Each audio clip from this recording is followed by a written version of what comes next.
पटवारी खेत में जांदा, पटवारी लिख देंदा इस किसान की फसल मर गई, उतनी मुआवजा मिल जाता।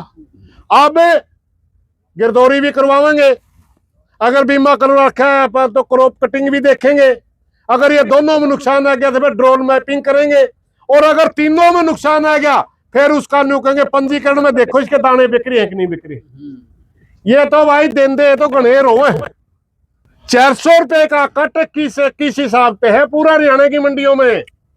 उसमें कौन कौन दोषी है? 12,000 करोड़ का घोटाला सेलर मालिकों का करनाल में पकड़ा गया, अकेला करनाल में। तो कितना बड़ा घोटाला होगा? क्या सरकार की सहमति के बगैर हो सकता है? सरकार, सेलर मालिक और ये सारा डीएफएससी वाला ये सारा महकमा मिलके और पूरी तरह लूट में शामिल है। भाई ये पोर्टल है नहीं, सही मानना तो ये पोर्टल मारी जान का गाला हो गया।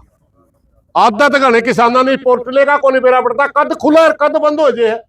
संसारवाणी न्यूज़ देखने वाले सारे दर्शकों ने संजय कोत की ओर तो नमस्ते, प्रणाम, सत श्री अकाल, अस्सलाम वालेकुम, राम राम सारन। हाल फिलहाल की जो आप ये तस्वीरें देख रहे हैं, बरवाड़ा के अनाज मंडी की आप तस्वीरें देख रहे हैं, जो कि बरवाड़ा की अनाज मंडी के अंदर आज किसान और मजदूर एकता के साथ में मतलब एक बहुत ही बड़ा मतलब यहाँ पे धरना प्रदर्शन किया आज एक पंचायत की। और इन्होंने आज मांगे रखी है, जो बाढ़ पीड़ित जो गाँव थे उनको मतलब मुआवजा 15,000 से बढ़ा के मुआवजा देना चाहिए। लेकिन जिन लोगों के जो मज़दूर थे उनको 3 महीने की मजदूरी मिलनी चाहिए, और जिसके मकान गिरे हैं उनके मकानों के मतलब उनको पैसे मिलने चाहिए। आज बहुत मतलब बड़े फैसले यहाँ पे लिए गए। और जैसे कि आप मेरे पीछे देख रहे हैं, सुरेश कोसदी और भी अन्य जितने भी किसान साथी हैं वो यहाँ पे पहुँचे हैं। और अभी फ़िलहाल की जो आप ये जो तस्वीरें देख रहे हैं, ये अभी बरवाड़ा जो एसडीएम है उसको ज्ञापन पत्र सौंपने अभी जाएंगे, और वहाँ की भी हम आपको तस्वीरें जरूर दिखाएंगे। बने रहिए आप वीडियो में शुरू से लेकर आखिरी तक। प्रधान जी, आज किस विषय में आपने इतनी बड़ी पंचायत बुलाई है, जो आज इस पार्क के अंदर आपने बड़ी बड़ी घोषणाएं करने के लिए? देखिए, आज जो हिसार जिला के अंदर एक बीचों बीच एक बेल्ट बन गई, लगभग 50 गांव फलते बिल्कुल तबाह हो गए। उन गांवों में तो एक एक दो दो आदमी बुला करके सबसे चर्चा करी। सबसे पहले तो मैं सारे गांव में खुद जाके आ, लेकिन वहां एक बात निकल के आई थी, मैं सारे गांव में तो एक बार एक जगह बुला के कोई रणनीति बना दी। आज उन सभी गांवों को बुलाया गया और सबसे पहले तो ये पूछा गया भाई हमने संघर्ष करना चाहिए या नहीं करना चाहिए, क्योंकि इन हिसार जिला के गांव में जो फल राजे है उसका कोई प्रबंध नहीं है। पानी आ गया लेकिन उसका कोई प्रबंध नहीं, पानी निकालने का कोई ठोस प्रबंध नहीं है। आपके एरिया में देखा होगा, हमने जाना और मैं 10-10 बीटी धरी है, पानी चढ़ जाए बटन दब दे सारा का सारा नहर में भगा दे। मारा तो 2 महीने हो गए कई गांव में, तो बाबा रामपाल ने थोड़े पाइप दे दिए, थोड़ा बहुत पानी घट गया, मगर कई गांव में तो एक भी बुआरा नहीं होता। पहली हमारी मांग ये थी कि जो बाढ़ आती है उसका ठोस प्रबंध किया जाए। दूसरी हमारी मांग ये है, जो प्राकृतिक आपदा राहत कोष का 15,000 रुपये प्रति एकड़ किसान को मुआवजा मिलना वो बहुत कम है, उसको बढ़ाया जाए हरियाणा सरकार से। तीसरी हमारी मांग ये थी कि जो भूमिहीन लोग हैं गांव में रहते हैं उन्हें भी दिहाड़ी नहीं मिली, इतना मतलब पानी चढ़ गया। इसलिए सभी भूमिहीन जो लोग हैं जो मजदूरी करते हैं उनको 3 महीने की मजदूरी के बराबर पैसा दिया जाना चाहिए, ताकि उनका भी जीवन बसर सही चल सके। इन तीनों मांगों को लेकर के आज हमने सारे गांव में 2-2, 3-3 आदमी बुलाए, एक कमेटी का गठन किया। वो कमेटी अब सारे गांव में जाएगी और इन सभी गांव ने मैं जाके दोबारा संपर्क करके फिर आगे आने वाले अभी 8 तारीख को दोबारा फिर मीटिंग करेंगे। उस दिन हम आंदोलन की घोषणा करेंगे।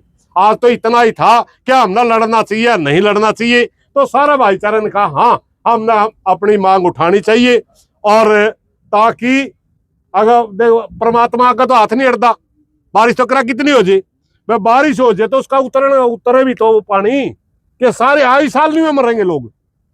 उसका ठोस प्रबंध के लिए आज यह कमेटी बनाएगी। कमेटी संघर्ष करेगी और संघर्ष करके सारे साथियों को जोड़ करके एक बड़ा आंदोलन की शुरुआत करेंगे। प्रधान जी, मतलब लंबी बारिश होने के कारण बहुत से गांवों के अंदर मकान भी गिर चुके हैं और जिसमें कई लोगों की जान भी चली गई। उसके बारे में क्या कहोगे आप? देखिए, जान की तो सूचना नहीं है कहीं। जान की तो अपने गांव कोस कला में एक लुहारा का बहू गुजरी थी, एक ही है। हमने मकानों की भी ये ज्ञापन आपके इसमें मकानों की भी डिमांड कर रखी। जो मकान गिर गया उसका भी तुरंत प्रभाव से आप 5 लाख रुपए दो, जो पशु मर गया उसका 1 लाख रुपए दो। मगर ये सूचना नहीं थी हमारे पास, तो हमने उस चीज को थोड़ा सा आपके सामने हाईलाइट नहीं करी, लेकिन ज्ञापन में सारी चीजें हैं और उस हिसाब से कोशिश कर रहे हैं कि सरकार जल्दी किसानों को बुला करके इनकी समस्या का हल करे, वरना एक बहुत बड़ा संघर्ष हिसार जिला में बाढ़ प्रभावित गांवों का आप देखने जा रहे हैं।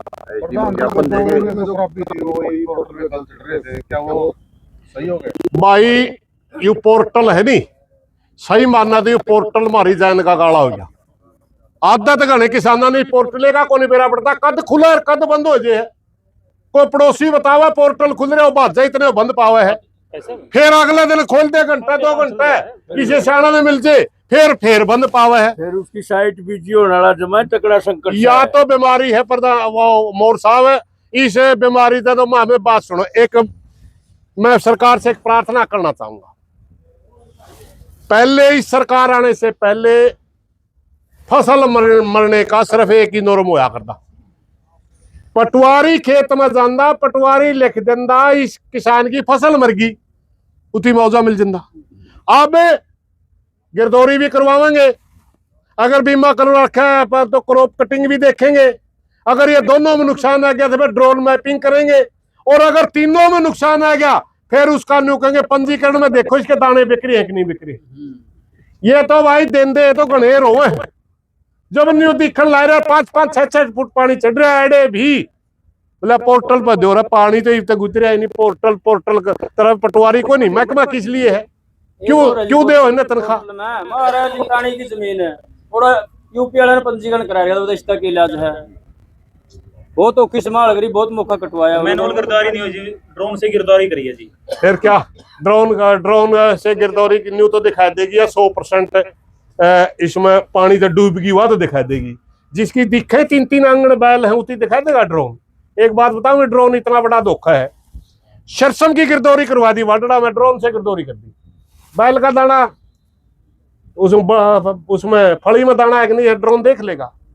गेहूं के में ड्रोन की गिरदौरी कर, बैल में दाना है कि नहीं देख लिया, बैल तो देख लेगा दाना है कि नहीं देख लेगा ड्रोन।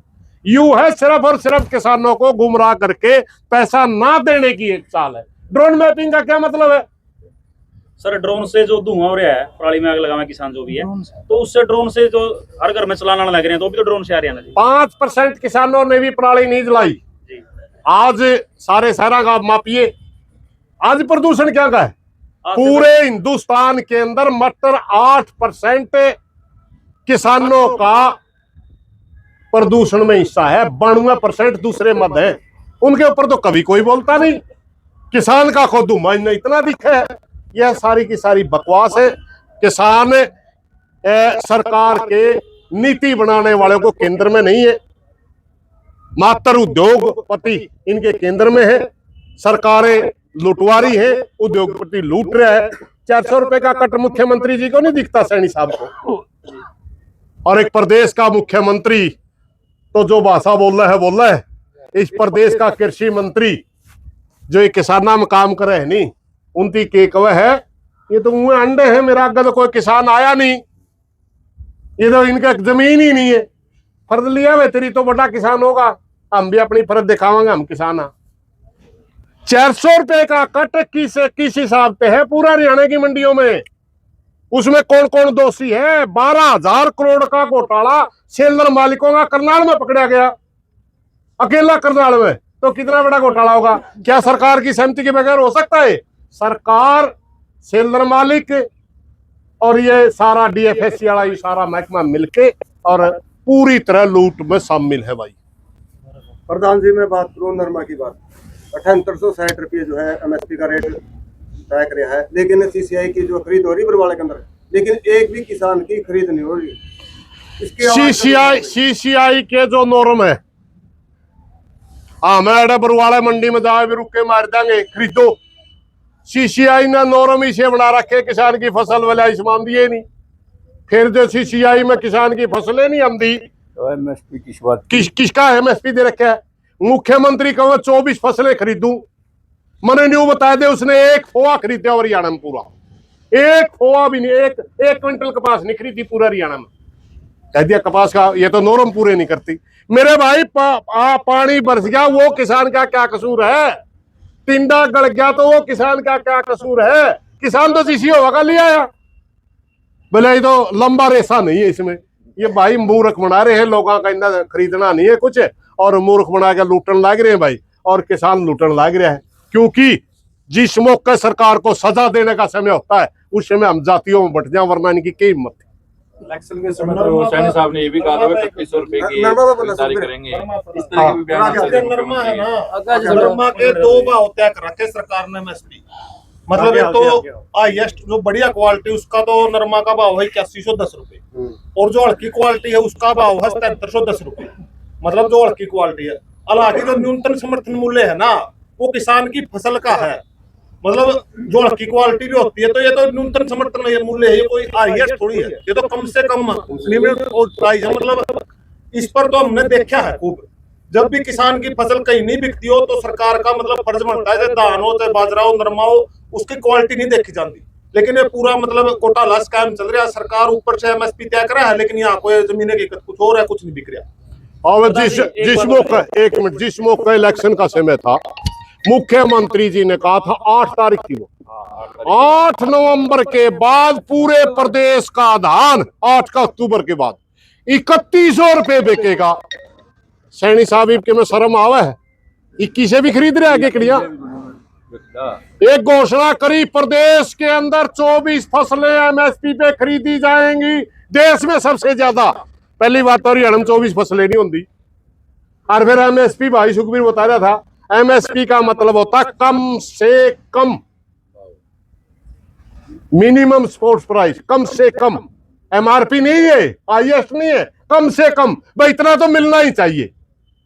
और उस पे भी नरमा के बात को 3000 रुपये नीचे भाव चला, 3000 शर्म आनी चाहिए। जो यूपी से जीरी आ रही है सर, जो इलाके में गुरुनाम सिंह चुड़ूनी ने जीरी को पकड़ा भी है, ट्रकों को पकड़ा है, बड़े ट्रकों को, और आपके ही जो किसान नेता हैं साथ में काम करते हैं राकेश टिकैत जी, उस जीरी को वहां पर क्यों नहीं रोकते? और जो अब मंडियों में रोड़ा चल रहा है जी, पूरा हर मंडी के अंदर जी, कहीं जी धान को लेकर है, कहीं नरमा को लेकर है, लेकिन अब राकेश टिकैत तो दिखाई नहीं देते जी कहीं भी हरियाणा के अंदर। चलो मैं व्यक्तिगत टिप्पणी तो नहीं करता, बाकी जितना उनका बड़ा नाम है यूपी में एमएसपी के ऊपर उन्हें जीरी खरीदवानी चाहिए, या कहो आप मांगे या करो उसने उन्हें खरीदवानी चाहिए। अगर वो यूपी के अंदर वो साथी जीरी खरीदवा दे तो शायद हरियाणा के किसानों को इतनी दिक्कत नहीं आवे। मैं आपने बताऊं इसमें 2 तरह के स्कीम होते हैं धान में, एक तो 400 रुपये इकट्ठ लग गया, एक बिहार के अंदर और उत्तर प्रदेश के अंदर जिन सेलर मालिकों के सेलर हरियाणा में, वही सेलर मालिकों के सेलर यूपी और बिहार में, वहां धान कूटेंगे, चावल निकाल देंगे। 2 लाख कट्टे किसी सेलर ने मंडी में हरियाणा की में खरीदे, 2 लाख कट्टे का चावल लिया है यूपी ते, बिहार ते, और यहां दिखा दी 4 लाख कट्टे की खरीद, और 4 लाख कट्टे की जो खरीद एक सेलर मालिक ने दिखाई। पूरा फिलहाल के लिए इतना।